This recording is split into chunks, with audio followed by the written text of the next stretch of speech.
Prime Minister Carney is very fond of saying that Canada is at a hinge moment, that because of the changes in the geopolitical environment, we're going to have to build bigger and faster than ever before.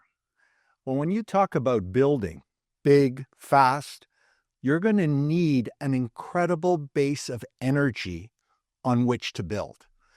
And that's why the Green Ribbon Panel was brought together to put together an action plan for building an incredible energy future, a foundation, if you will, on top of which Canada can build the competitive advantage with the rest of the world. And at the same time, given the climate crisis, build with an eye to a clean economy. I'm not a neutral party in all of this. In my earlier incarnation as president and CEO of the Ontario Chamber of Commerce, I was an early member of the Green Ribbon Panel. And I was delighted and thrilled to be together with a collection of leaders from business, from labor, from advocacy groups, from First Nations, because if you're going to build anything big, anything fast, anything lasting, it has to be done on a collaborative basis. So over the next few podcasts, we're going to meet some of these leaders. We're going to talk about some of that action plan, and we're going to cover off themes like the importance of collaboration, like the importance of a clean energy future, of energy security and economic resilience. I'm a believer in the mission, and hopefully you will be too after listening to the amazing people in this podcast series.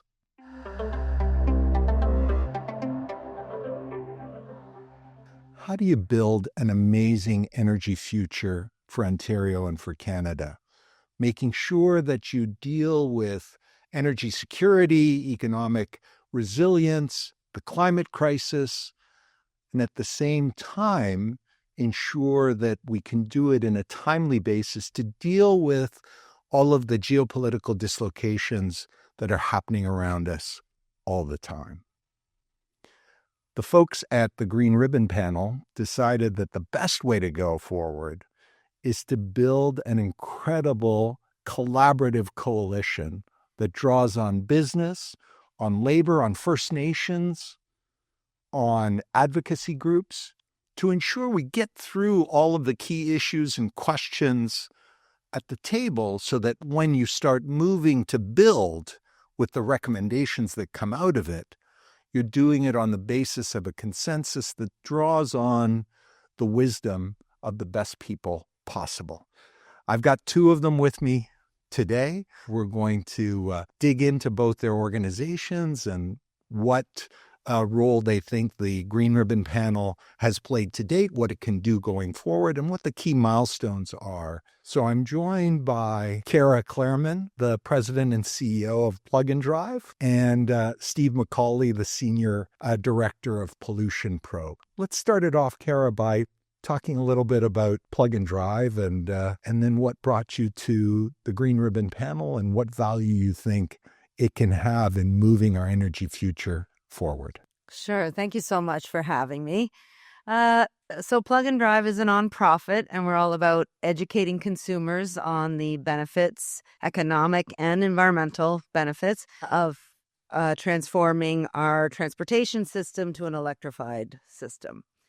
And we do that mostly by, to put it simply, putting the butts in the seats. We do test drives all across Canada now. We started just here in Ontario, and now we're national, and we're offering test drives. It's multi-brand, agnostic on brand. So just trying to help people understand these vehicles and why they make sense, how they're going to save money and reduce emissions, and without any pressure to buy anything. And so that's the essence of the organization. I've been at that for almost 15 years, if you can believe it. And it's actually really, really fun most of the time, but really important also, because what we have found is that people are interested in an electrified future, but they don't really understand it well enough to make the switch on their own. So they really need that education.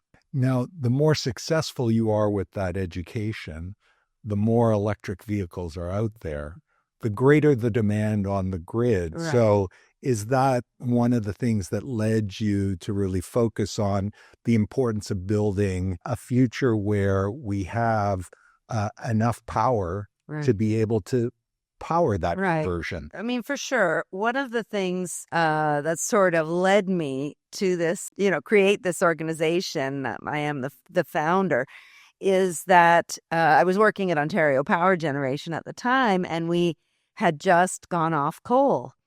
And so it seemed that Ontario had a real advantage because we'd gone off fossil fuels for the most part in terms of our electricity grid. And so we had this very clean electricity. And then we could take that clean electricity to clean up another sector. And in addition, Ontario, because of the focus on nuclear power, had a lot of surplus, and still does for the most part, have a surplus at night.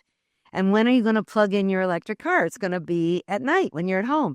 And so there was just this perfect match. I sort of had that aha moment where I thought, wow, like it's cleaner, it's available. We had this surplus at night. It just seemed like a perfect match with electric cars, and that's sort of what was the impetus. And I've been connected with Bruce Power since the inception of Plug and Drive.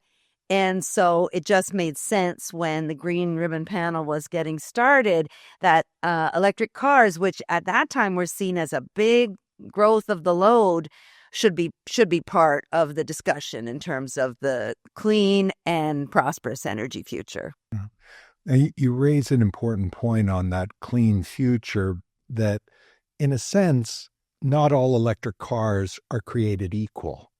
Because if you're plugged into a clean grid that doesn't have fossil fuels, then you get the full benefit of the electric car. Whereas, China, that's been very successful, for instance, with manufacturing and rolling out electric cars, still is highly dependent on coal. And so you're just moving the smokestack to a different place. Yes. I mean, it definitely is the case that in some jurisdictions, the emission difference is much smaller. Like here in Ontario, it's like a 90% emission reduction. That's true in British Columbia, in Manitoba, in Quebec. So these hydro provinces, it's even more than 95% reduction. But even in Alberta and Saskatchewan, where we still have some coal and gas on the grid, it's still a significant drop. And every year it gets a little bit better because they are, over time, reducing emissions from their electricity fleet. There's some coal plants coming out and, new sources coming in. So even in those other countries, but it does raise a great point that we're way ahead because Canada is already like 80% of the grid is clean.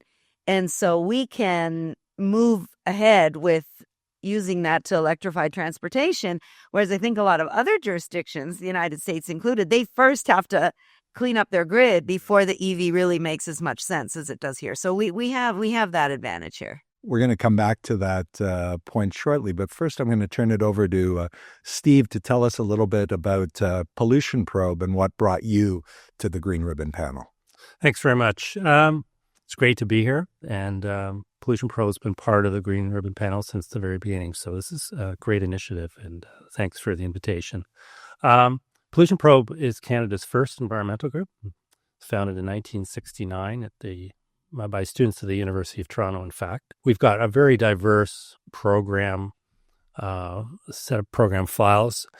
Transportation is a big one, and our major focus on transportation is obviously decarbonizing the transportation sector to give clean air and also clean water for Canadians, which is our overall mandate in Pollution Probe. On transportation, our signature initiative is to work with Government of Canada, provinces, and also industry on rolling out public charging infrastructure across Canada. In fact, Pollution Probe is the largest installer of public charging stations for EVs across the country. We've put in the ground over 1,000 stations. So that's very important for us. We've also got programs on clean water, particularly focusing on cleaning up plastics from the Great Lakes. We just announced this summer a new initiative which involved a robot, the Bebot technology, which is a robot which actually cleans up plastic from beaches, and we've been rolling that out on beaches across the province. On energy, what really brought us to participate in the Green Ribbon Panel, and actually work with Bruce Power for many years now, is what you were referring to earlier, which is really the emissions reduction opportunity in Ontario. With the clean grid that we have, and the benefit that you can get from EVs in reducing those emissions, we started to work with Bruce Power on a range of initiatives, both from a policy perspective and also to roll out charging stations, where we worked with Bruce Power. So when the Green Ribbon Panel was formed, we felt that we really saw an opportunity to work with the partners on Green Ribbon Panel, because our overall approach in Pollution Probe is to develop pragmatic solutions with industry, government, academia working together, which is really the approach of the Green Ribbon Panel. So I think that's one of the things that's been fundamental to its success. Now, you've both mentioned Ontario's relatively clean grid, over 90% fossil fuel free and emissions free. Now, a big part, the vast majority of the power that allowed us to shut down those coal plants that you talked about, and really Ontario took the lead in North America in that work, was actually being able to spark up, if you will, the Bruce reactors, and to have nuclear take that up, without which really the math would not have worked. That's right. And yet, for many years, and even in some jurisdictions today, the environmental movement has been uneasy about nuclear energy.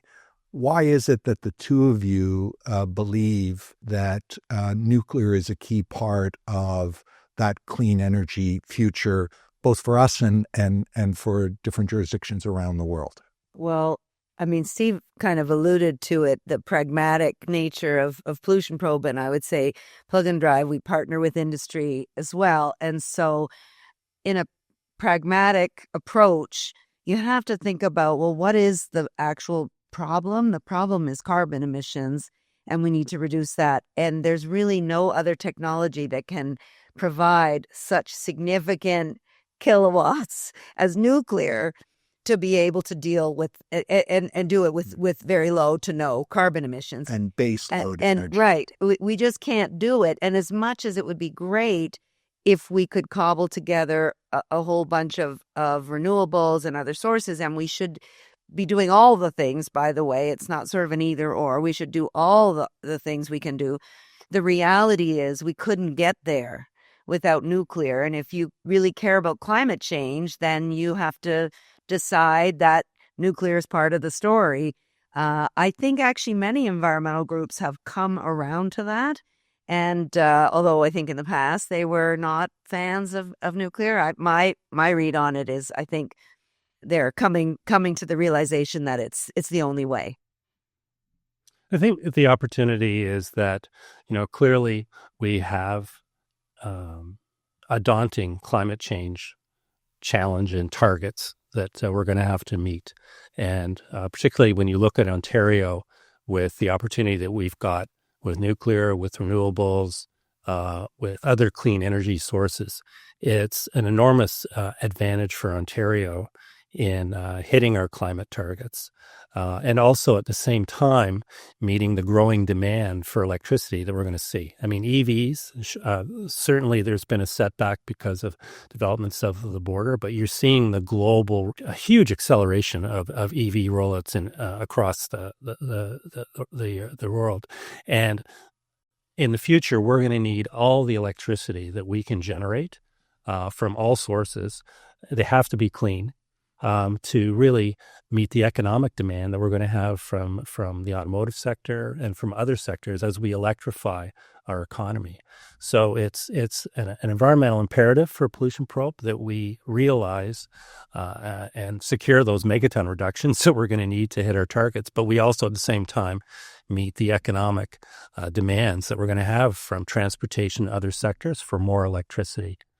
I want to pursue that thread that you've begun to pull on the need, the demand for more electricity, and clearly electrification of transportation, whether it's cars or rail, is going to be a key part of that. But even the so-called new economy and the computer economy, as you're seeing data centers popping up around the world, they're massive consumers of power. And what are you seeing on that front, or with respect to our steel mills here in Sault Ste. Marie and in Hamilton, that are both going to arc furnaces instead of burning coke to again reduce the overall GHG produced in the production of steel. Massive need for more energy.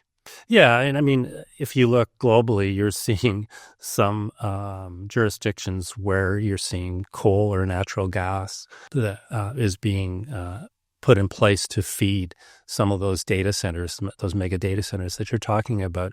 And again, you look at Ontario, where you look at the grid that we've got, which is so dominated by clean energy sources like nuclear, renewables, and other forms of clean energy. Hydro, yeah. That hydro is, in fact, what I was referring to. So you're absolutely right. I mean, I think that the demand is just going to accelerate in the future. And it's an opportunity for Ontario because, as well, we've got obviously cross-border opportunities into the U.S. to export clean electricity into those jurisdictions that where the demand is just going to keep accelerating. And so what are some of the steps that we're going to need to take to get us to that future? We had a recent federal budget coming out, the first one of this new government. Certainly some pieces there, but going forward, what are you looking for, and what is the panel calling for? Well, I mean, we're certainly, I think, as a group, looking to sort of take leadership in Canada as, an energy superpower. We have a big advantage, as Steve mentioned. And as we already have pretty clean grids all across the country, we can actually attract a lot of companies to Canada who've made commitments on carbon reductions, and they can't set up shop where they're going to have their data center being fed by coal or gas. They're going to have to go to jurisdictions that already have clean electricity. So that puts us ahead right there. And in fact, the data center issue, which wasn't even on people's radar a few years ago, has made the electric car demand look kind of small, but it will continue to grow. And we're going to see the world is pushing ahead with EVs, whether, Donald Trump likes it or not. And we'll just be behind if we don't keep pace. And so we are, recommending incentives to continue to push forward with EVs, whatever happens on manufacturing. Of course, we are supporting auto manufacturing here in Canada, and we hope they will be electrified, and a variety of other steps to keep us in the forefront of the clean energy revolution. I think that the government of Canada made a positive first step, and a very large step, actually, with the investment tax credits that were revised in a very positive way that will really enhance clean energy development in the country. So I think that, there's going to be continued engagement on that because we need to really keep improving that tax mechanism to grow clean energy sources. And that's something that was very front and center in the Green Ribbon Panel recommendations. So that's an example where, some very positive engagement was made with the Government of Canada through the Green Ribbon Panel and its partners to push for that initiative, and the government listened. And I think that it's going to be important going forward that we continue that engagement to look for other opportunities where we can put in place other policies and mechanisms to continue to grow the sector. Yeah. I was also happy to see some of the large nuclear projects mentioned in some of the rounds of the major projects office, that they will be part of that. And so that will help with the speed of the regulatory approvals that will be required for those sites. Wonderful. In fact, the SMR projects at Darlington were mentioned in the first round, the first group of 5 out of the major projects, and certainly moving along quite well. Something Steve and I were talking about before the session. Big projects tend to frighten the taxpayer, because we're used to having big projects go over budget and over time in a big way. And yet the massive multi-billion-dollar refurbishments at Darlington and at Bruce in the last several years have all been coming in on time and on budget, Right. giving us a much greater confidence that this can be done in the future. As you at Pollution Probe have looked at that kind of performance, what does it tell you in terms of future potential delivery of projects on the nuclear side? Well, I think what the government has announced to date on regulatory governance is going to be very helpful. That working across departments through the major projects office, I think it's going to be really important. Clearly the government is still saying that there'll be engagement of stakeholders, and that won't be forgotten. But clearly, we're in a race right now on clean energy to meet the demand, and so these projects are going to have to go into the ground very quickly. So I think what's we've seen from the government so far has been very positive, and obviously there's other provinces that, like Ontario, that have announced similar initiatives to accelerate large projects. Right. And I do think that given both Bruce Power and OPG now are quite experienced with these sorts of projects, both having done a huge refurb, I think that we can have confidence that these projects will, move ahead at a very swift pace, but at the same time hitting all the regulatory requirements and making sure people are consulted. Now, on that consulting theme and the stakeholders, one of the guiding principles of setting up the Green Ribbon Panel was to ensure that there were multiple voices around the table. Tell me a little bit about that and the importance, as these deliberations have been going on, of having business and labor and First Nations and advocacy groups all around the table. I think in a way it's like a microcosm of what needs to happen in Canada, right? So if we can all agree, and some of us are NGOs and some of us are labor, as you mentioned, and industry on the steps, then there's a good chance that perhaps like broader society can also agree. I think one of the strengths of the Green Ribbon Panel is that with having an organization or a mechanism like this, it adds a lot of weight to our initiatives when we talk to the federal government and to provinces, because obviously, as I was saying earlier, consultation and engagement is important. And if the Green Ribbon Panel has done a lot of that work for the feds and for provinces, it's really going to help move those projects forward. But even, recently, earlier this year in February, the Green Ribbon Panel had a session in Washington and talked to American industry and decision makers about the process and the recommendations. And I think even with other governments and other nations, it carries a lot of weight if it's coming from a diverse set of organizations and not just one or two large companies. And what was the reception like from the American legislators, and what kinds of questions or issues were they raising in those discussions? So clearly, there are broader challenges in the U.S. I think that certainly with the industry folks that we met with, and some of the government folks, state level, they saw the power of the recommendations that we were bringing forward, and just the whole process. It is, as Cara said, a very Canadian way of engaging across society to develop solutions for economic and environmental problems. So I think it carries a lot of weight. Certainly in jurisdictions like Europe, it's going to be very important that we show that because they're quite advanced from an environmental perspective, very strong on climate, obviously. And I think that if they look at mechanisms like the Green Ribbon Panel, it shows the commitment that we're making to that.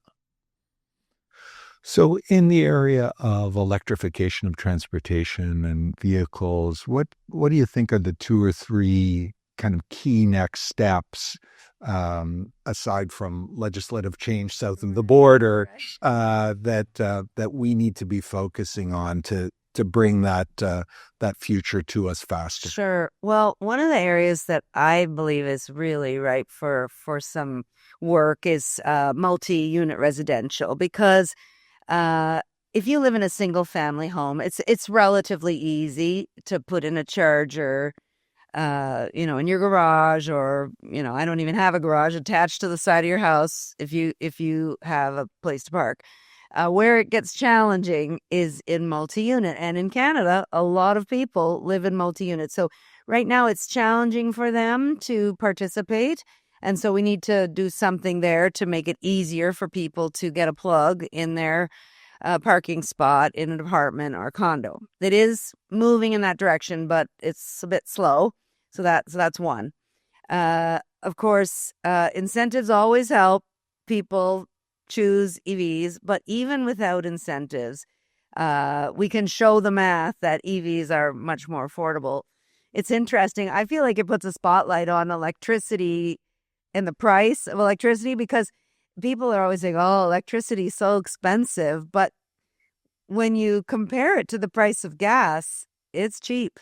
I mean, it's very affordable. And so I think sometimes that message doesn't get through, that if you make the switch to an electric car, you're actually going to save money.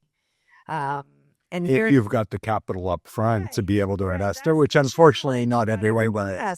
So, I mean, that leads to another opportunity, which would be some very progressive sort of leasing or loaning type arrangements being made available. Right now, it's more expensive to lease an EV than it is a gas car. And so some work there would really help.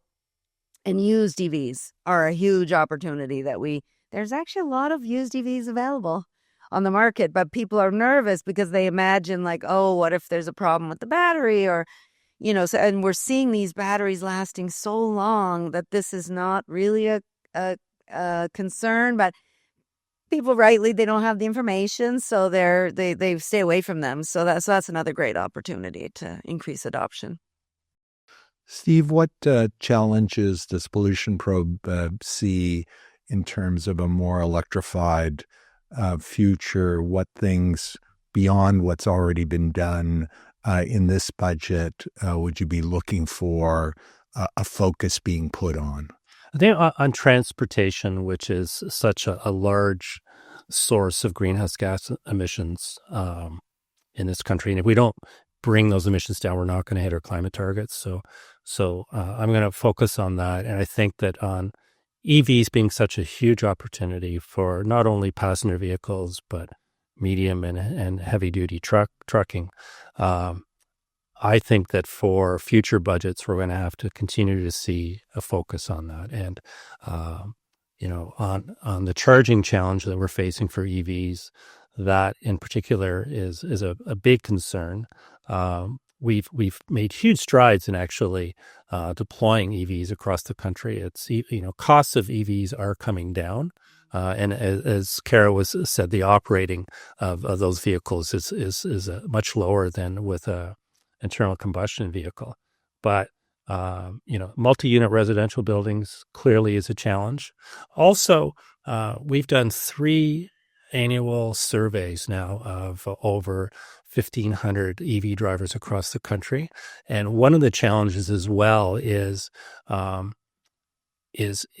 areas that are rural, non-urban areas, where even we're finding that where EV drivers have home chargers, because they do travel and take longer trips, they want a reliable public charging network. And I think that is a huge challenge. We've made great strides. The federal government and provinces and industry have done a lot of great work in improving our national network for public chargers. But there's a lot more work that needs to be done. And I'd like to see more, not just from the federal government, but working with industry and other stakeholders to really build out that public charging network. And again, the Green Ribbon Panel's approach of working across sectors, I think is a model for that. Sure. And it was great to see Ontario recapitalize the Charge On program, which means something like $67 million into public charging here in Ontario. They just announced that recently. So, that adds, and, every bit will get taken up. I can tell you for sure. It's, we still do, although I have to say, if you're in an urban sort of suburban area, the charging is pretty good. Where it gets tricky is if you're making a really long trip up north, then we've still got quite a bit to do up there. Well, we're a big country with big distances. Yes. Yeah. Yes. What was something that surprised you in your involvement with the Green Ribbon Panel? Pleasantly, unpleasantly, but was it pretty much as advertised, or were there things that surprised you? Well, I like the learning because you get in your niche, right? Like I was in the sort of broader electricity role, but now I'm really focused on electric vehicles. And so it was nice to have the opportunity to learn some of the concerns of, for example, the folks that work on the Great Lakes or the folks that work in labor, and sort of round out our discussion more. And all of us, we're in our industry, we tend to see the same crowd and just be focused on the one topic. So I really enjoyed that myself. I think for me, what really struck me was how important the supply chain is in this sector. I mean, obviously, Bruce is a huge part of our economy, an important part of our economy. It's not just those facilities, but it's also the supply chain. And, I've met companies that are part of that through the Green Ribbon Panel, Canadian and American. And so, the economic benefit of those companies is made very clear through the Green Ribbon Panel. Also, the importance of cross-border trade that, in a lot of these facilities, almost similar to the automotive sector where you see in building a car, it crossed the border 8 times, 9 times before it's finished. You see a lot of that cross-border cooperation in this sector as well.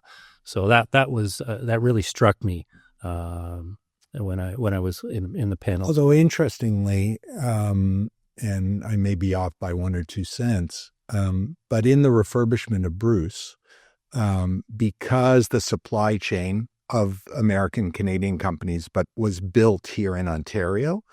To be part of it, you had to be here. 96 cents of every dollar that Bruce spent on the refurbishment was spent right here in Ontario.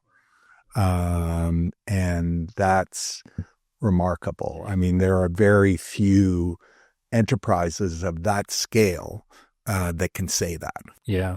What's interesting too, related to that, is that through listening to, particularly through that session in Washington, how important those Canadian operations are to American companies, not just for their electricity operations, but even for energy security in the United States and even some of the defense issues that they're facing.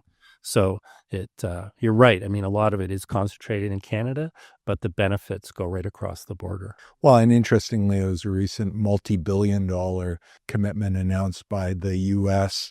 with Cameco, Brookfield, and Westinghouse that they're going to be key parts of the build-out of their nuclear industry, and the SMR work at Darlington also involves the Tennessee Valley Authority to ensure that the benefits at the end of the day, if we're going to get scale and bring the price down, you have to have volume. They can't be onesie twosies. and that building of partnership and collaboration is enormously important. Well, what would be something you would ask of those listening or watching this podcast? What could they be doing to help bring about the future that we all want to get to? Well, I hope they'll look at our report. But even beyond that, I think folks could talk to their local representatives, officials about what they care about here. It doesn't necessarily have to be all our recommendations, but pick the ones that mean something to you and talk to your elected official about it, because they do listen to that, because they know that if, every one person that contacts them about something, there's, 10 more that just didn't. And so that actually helps amplify the message. So I'd like to see engagement, more engagement on our work, and hopefully support for the work that we're doing. I think in addition to what Cara said, just if people want to engage the members and the secretariat of the Green Ribbon Panel, we're all very much interested in hearing what the public stakeholders have to say, other stakeholders as well. There clearly is going to be an ongoing role for the Green Ribbon Panel in engaging governments on future budgets and future initiatives. So having ideas, opportunities to engage with other folks outside the Green Ribbon Panel would be great. Or even to join. Yeah. It's not closed. Yeah. So both of you mentioned, and it's a term that's thrown around a lot, but what does energy superpower mean? And why should we care? I think that, through our discussion, we've been talking about the environmental opportunity, the climate challenge. Canada is so well positioned as a clean energy superpower to help Canada and also the world reduce greenhouse gas emissions. It's an imperative for Canada to move ahead on that. I think what is such a huge opportunity as well is that we can make such advances in building out our economy in those sectors to take advantage of those environmental opportunities. It's a clean energy superpower for Canada, to me, is a win-win for the country, meeting our environmental and economic challenges. I totally agree. And to add to that, we're developing solutions here that can be exported to other countries. And so certainly like this SMR, as an example of small modular reactors in nuclear, there are not a lot of these deployed anywhere. So this will be great learning here in Canada, and there'll be many, many other provinces and then countries that will want to learn from what we're doing here. Well, and it's that learning and applying that's the key, because there's a friend of mine who's a comics nut told me, said, Rocco, superpower is great, but what we need are superheroes, because if you've got a superpower and no one knows what it is, it's not much use. Yeah. If Superman had done what his human father had said and just hide his power to not freak people out, we wouldn't have had Superman.